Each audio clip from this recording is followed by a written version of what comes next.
اس لیے کہ یہ بیماری آدمی کو اللہ کی یاد سے اور اللہ کے قرب سے دور ہٹانے والی ہے، اور حاصل جس کا ایک ہی ہے۔ دنیا کے اندر جو کچھ آدمی کماتا ہے تو اس کی غرض اپنی اولاد کو پالنا ہے، اور اولاد کے پالنے سے اس کا مقصود تاکہ اس کا نام دنیا کے اندر باقی رہے۔ تو گویا ساری دنیا جو ہے اس کا مقصد بھی یہی ہے، اس لیے اور دنیا جو ہے اس میں رہنے کے لیے مال ایک ضروری چیز ہے۔ گزرے اوقات کے لیے مال کی ضرورت ہے۔ آپ صلی اللہ علیہ وسلم کے ارشادات اس سلسلے میں موجود ہیں۔ آپ نے فرمایا کہ حلال اور پاکیزہ مال وہ مومن کے لیے بہترین چیز ہے کہ اپنی ضروریات کے اندر مناسب انداز سے مختلف اوقات کے اندر مومن خرچ کرتا ہے، اور اس کو اللہ کی راہ کے اندر جب بھی موقع آتا ہے تو وہ اللہ کی راہ کے اندر اس کو لگا کر اللہ کی خوشنودی، اللہ کی پسندیدگی حاصل کرتا ہے۔ تو مال جہاں آدمی کے لیے وہ مصیبت کا باعث بن سکتا ہے، وہاں مال اللہ کی خوشنودی کا بھی ذریعہ بن سکتا ہے۔ یہ انسان کی اپنی سوچ ہے کہ اس مال کو کدھر لگائے۔ اگر مال کو اللہ کی رضامندی کے لیے لگائے گا تو وہ مال آخرت کے بنانے کے لیے بہترین معاون ہے، اور اگر اس مال کو اللہ کی نافرمانی میں خرچ کرے گا تو وہ مال اس کے لیے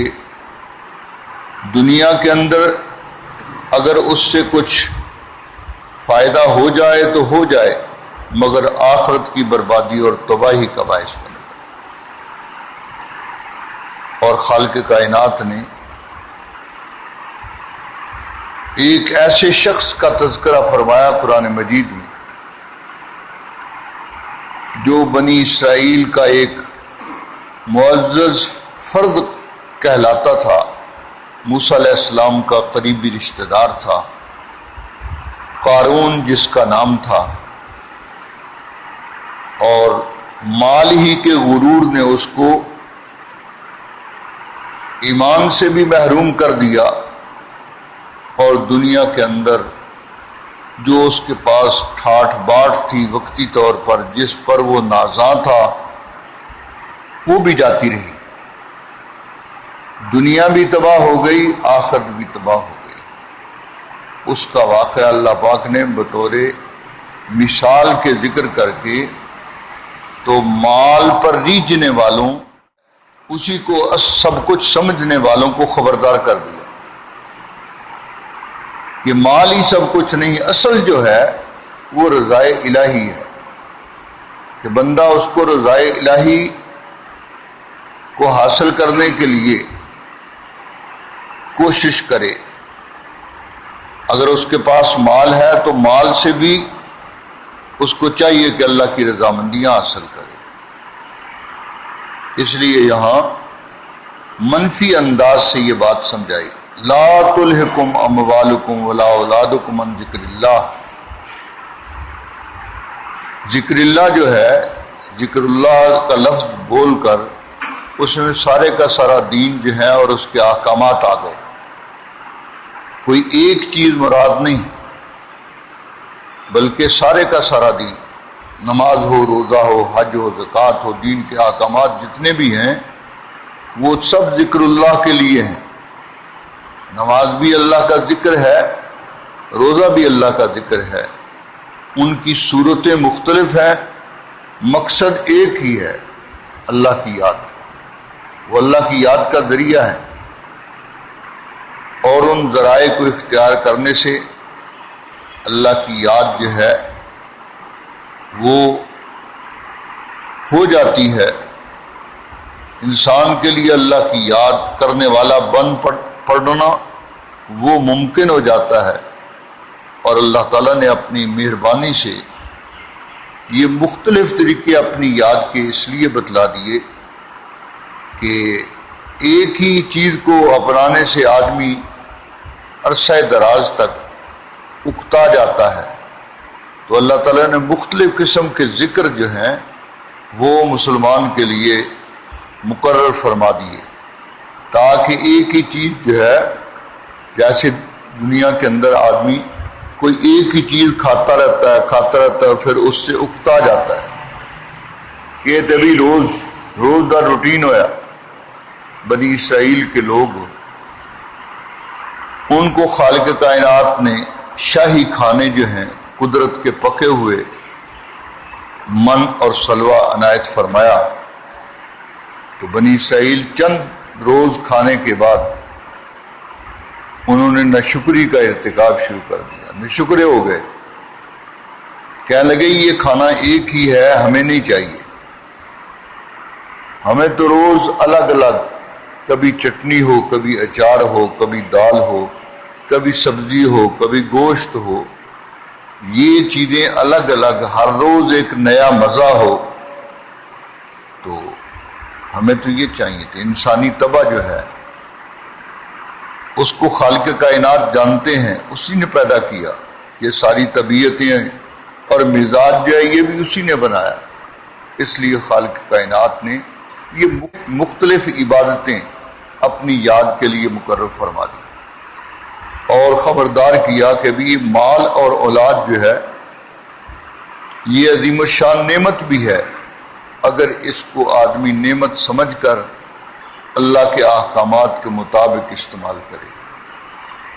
اور ایک بہت بڑی مصیبت بھی ہے اگر آدمی اس کو اللہ کی نافرمانی کے اندر خرچ کرے، مال کو خرچ کرے گا اللہ کی نافرمانی میں، تو اس کے لیے ذلت کا وہ ہار ہے جو اس کے گلے کے اندر پڑ گیا، اب اس کو جہنم کے اندر کھینچ کر لے جائے گا۔ اسی طرح اولاد ہے، اگر اولاد کی خاطر اللہ اس کے رسول کے حکموں کی نافرمانی کی، کیونکہ اس وقت جب اسلام نیا نیا آیا تو کئی لوگ مسلمان ہو گئے، ان کی اولاد مسلمان نہیں ہوئی،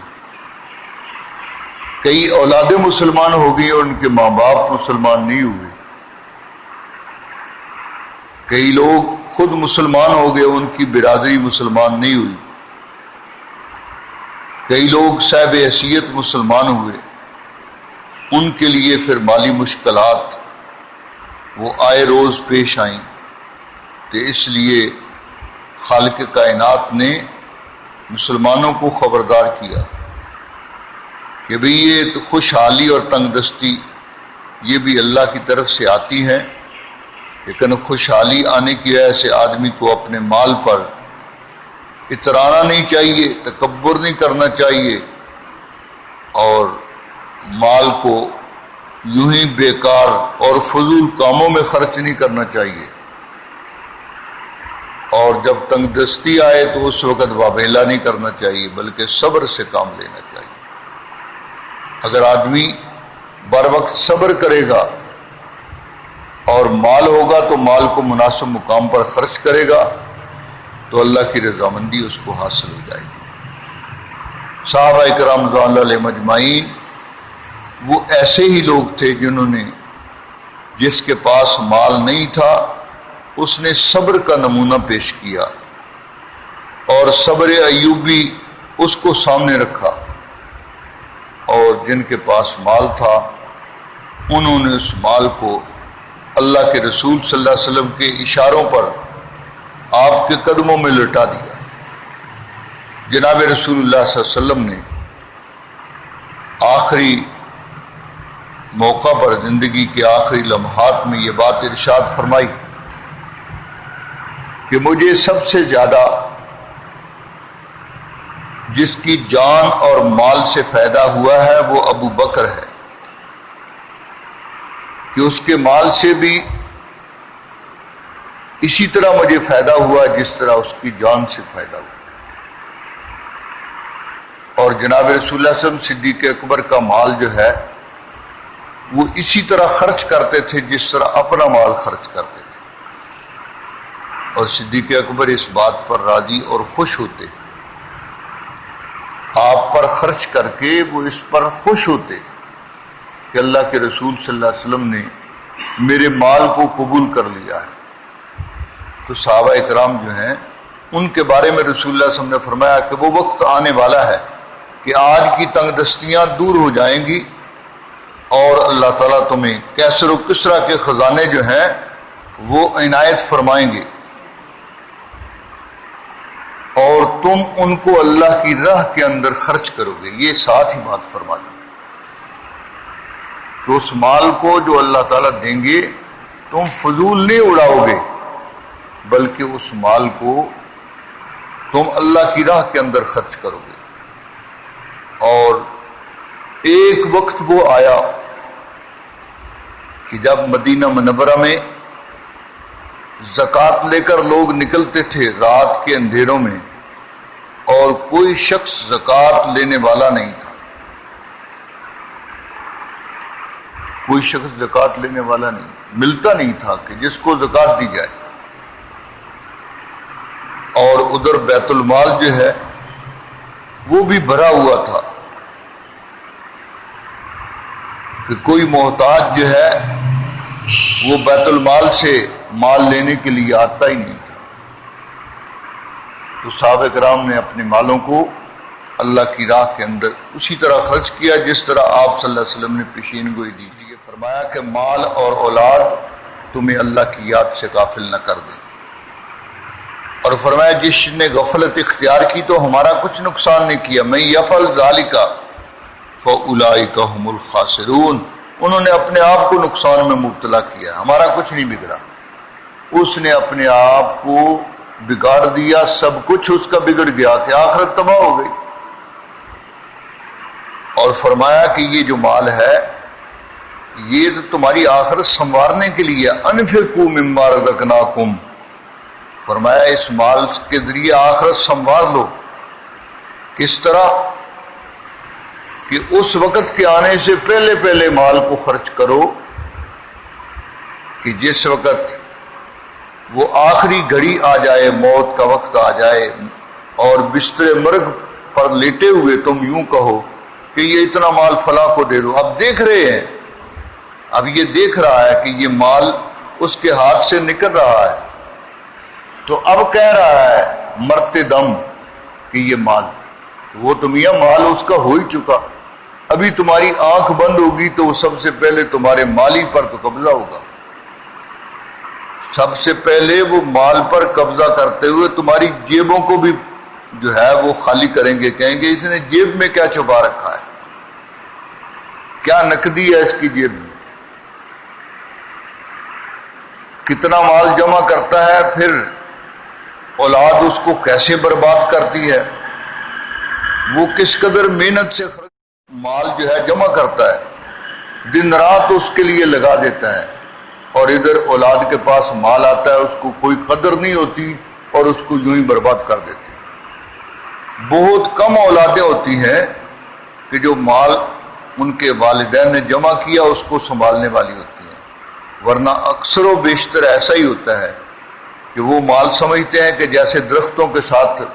پتے ہیں اسی طرح مال بھی لگا ہوا تھا، ماں باپ نے توڑ لیا، حالانکہ انہوں نے اپنی جان کی بازی لگا کر وہ مال اکٹھا کیا ہوتا ہے اور اس کے لیے بڑی مشقتیں اٹھائی ہوتی ہیں، اور یہ اس کو یوں ہی خرچ کر کے بیکار ضائع کر دیتا ہے، اور جب وہ مال ضائع ہو جاتا ہے پھر یہ روتا ہے۔ اب نظر آتا ہے کہ وہ مال یہ چلا گیا، مال تو تھا اتنا کافی تھا میرے لیے، مگر میں نے اس کو اس وقت یوں ہی ضائع کر دیا۔ اللہ فرما رہے ہیں انفقوا مما رزقناکم، اس مال کو خرچ کر جو ہم نے تم کو دیا ہے، من قبل ان یاتی احدکم الموت، کہ موت کا وقت آنے سے پہلے پہلے فیقولو کہ اس وقت وہ کہنے لگے رب بارہ الہ، اے میرے رب، لولا اخرتنی الی اجل قریب، آپ نے مجھے تھوڑا سا وقت اور کیوں نہیں دے دیا، یا اللہ اور مجھے زندگی دے دیتا تاکہ میں اس مال کو خرچ کر کے آپ کی خوشنودی حاصل کرتا۔ تو اس کو یہی جواب آ رہا ہوتا ہے کہ ہم نے تو بڑی مہلت دی، یہ اتنی طویل زندگی دی، مال تیرے پاس تھا، تو نے مال کو خرچ ہی نہیں کیا، تو نے اس مال کو ہمارے کہنے کے مطابق لگایا ہی نہیں، اس لیے اب تمہارے اس افسوس کا کوئی فائدہ نہیں۔ اب یہ مال تو دوسروں کا ہو چکا۔ سب سے پہلا دوست جو انسان سے جدا ہوتا ہے وہ مال ہی تو ہے۔ انسان کے 3 دوست ہیں، تو ان میں سب سے وفادار دوست وہ ہے جو اس کا قبر تک ساتھ دیتا ہے، اور سب سے بدترین دوست ہوتا ہے کہ جو سب سے پہلے اس کا ہاتھ چھڑا کر اپنے ہاتھ سے تو وہ بھاگ جاتا ہے، اور وہ مال ہے۔ اس کے بعد دوسرا اس کا دوست اور تعلق دار، وہ اس کے رشتہ دار ہیں، برادری ہے، وہ اس کو اس قبر کے گڑھے کے اندر ڈال کر اور پھر واپس ہاتھ جاڑتے ہیں مٹی سے، بس ختم ہو گیا۔ اور اس کے تیسرا جو دوست اس کا وفادار ہے، جس کا یہ لحاظ اپنی زندگی میں کم رکھتا ہے، وہ عمل ہی تو ہے، اچھا عمل، عمل خیر۔ اگر وہ اچھا عمل ہوا تو وہ موت کے بعد وہی فائدہ دے گا، اور اگر برا عمل ہوا تو اس کے لیے بربادی کا باعث ہوگا۔ اللہ نیک اعمال کی توفیق نصیب فرمائے، برے اعمال سے محفوظ فرمائے۔ اگر مال دے تو اللہ اس کو اپنی رضامندیوں کے اندر خرچ کرنے کی توفیق نصیب فرمائے۔ یہ بھی اللہ کی توفیق سے ہوتا ہے۔ بہت سارے لوگ دیکھے ہیں کہ ان کے پاس مال ہے مگر حج نصیب نہیں، حج نہیں، اس کے لیے طرح طرح کے بہانے ان کے پاس ہیں، مال ان کے پاس ہے، حج نہیں۔ یہ اللہ کی توفیق ہوتی ہے کہ مال بھی ہو اور پھر اس کو مال کو خرچ کرنے کی بھی توفیق مل جائے۔